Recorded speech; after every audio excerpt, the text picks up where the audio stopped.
I want to talk about the most important thing that Tommy said to me when I went to visit him in prison. Now, allegedly there's gagging orders going to be flying about all over the place. Well, let's just see how that goes. What are they going to gag us for? For having a laugh and a joke with Tommy in prison? Can we not relay any of that information? Can we not relay how we lifted his spirits and the conversations that we had about his friends and his family?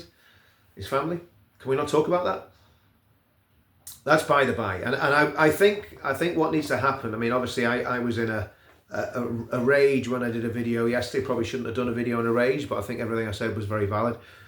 But the truth of the matter is, I think Jeff Taylor's put in a freedom of information request to find out on what grounds they're trying to gag people that go in to see Tommy, which I think is an excellent idea. And, you know, this again has to be open to legal challenge, because how can they stop people talking about what they've discussed with Tommy when they come out of the prison?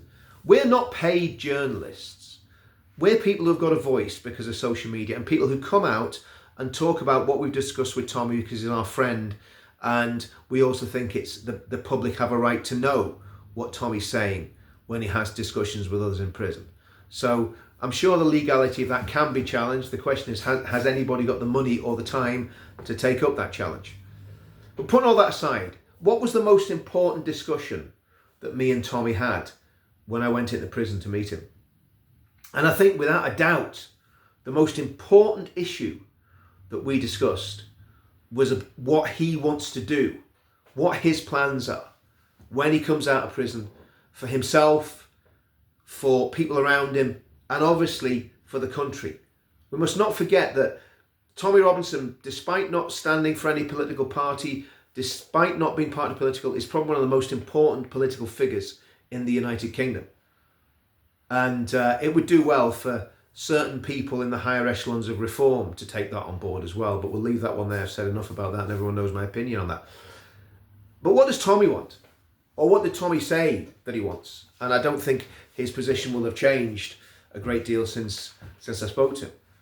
And Tommy's quite clear. He wants to build a cultural movement, a peaceful, intelligent, loving, all those things, cultural movement that is there for the betterment of the United Kingdom.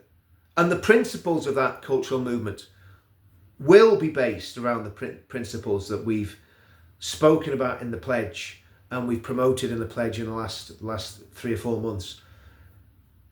So what does that look like? And what does he mean by a cultural movement? What he means is bringing people together from all political backgrounds and none, and helping people to fall in love with this great nation.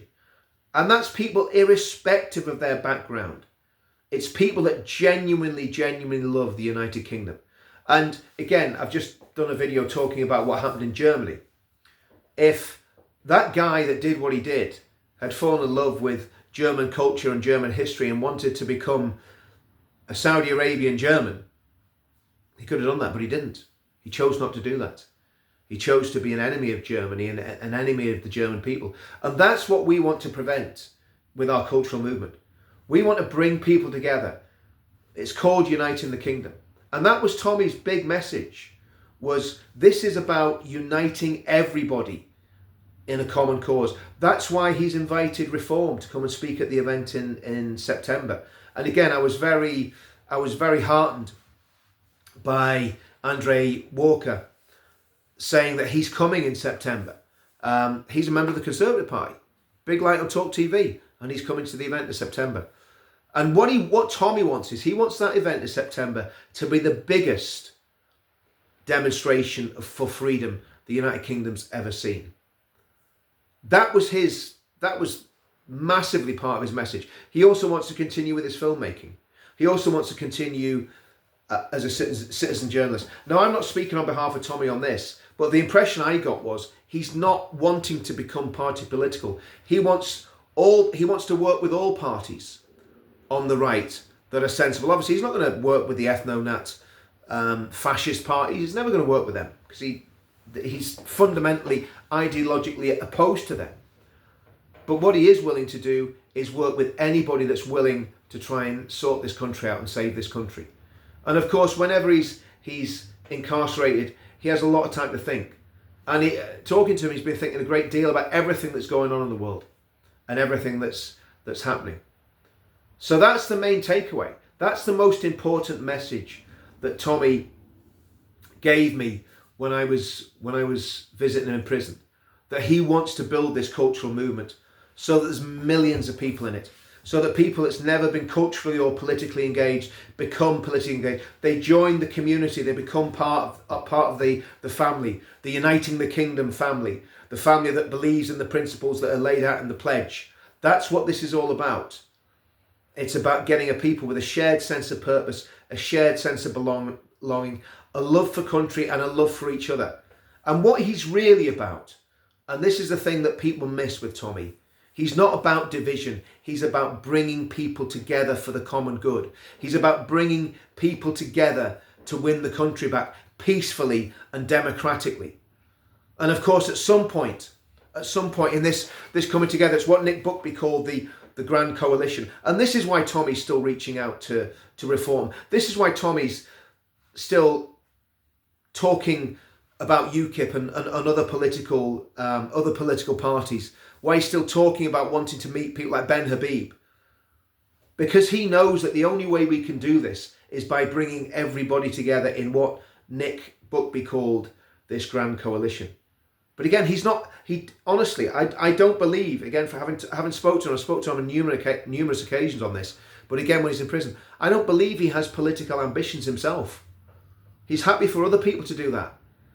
But he wants to help guide it in the right direction and guide his mass following in the right direction. And that lays down a challenge to all the political parties to put aside differences, to make sure that you're not going off on the left on one extreme or on the far right on the other extreme. You've got to be in that sweet spot that the pledge represents. And that was the message that I got from my meeting with Tommy. That was the important message. That was the important takeaway. That he wants to keep building this cultural movement. He wants this cultural movement to be the biggest cultural movement that's ever been seen in British history. And then, when we're in the tens of millions, we'll be able to peacefully, through the democratic process, take our country back. Because believe you me, if you have a cultural movement that has tens of millions of people involved in it, you will take the country back. So that was my takeaway. That's what they're trying to censor. That's what they're trying to silence. I could talk about all the stuff about Southport. I could talk about all the other stuff. And the reality is other people have done that. To me, the most important point is that Tommy wants to bring people together. He wants to unify. When he says uniting the kingdom, he means it. Black, white, brown, yellow. He doesn't care about skin colour. Neither do I. Neither do any of the rest of us in this. We're not playing the identity politics game that the far left play, and in fact that the far right play. We're not playing that game. We want people that genuinely love our country to be prosperous, free, and happy. That's a good dream. That's a good vision for the country. And he's doing time because he believes in that vision. He's doing time because he believes in bringing the country together. So I'm going to leave it there. That's all you need to know about what Tommy said to me in prison. Because really nothing else matters. It's what's happening in the future that counts. The plans that he's got for when he comes out that counts.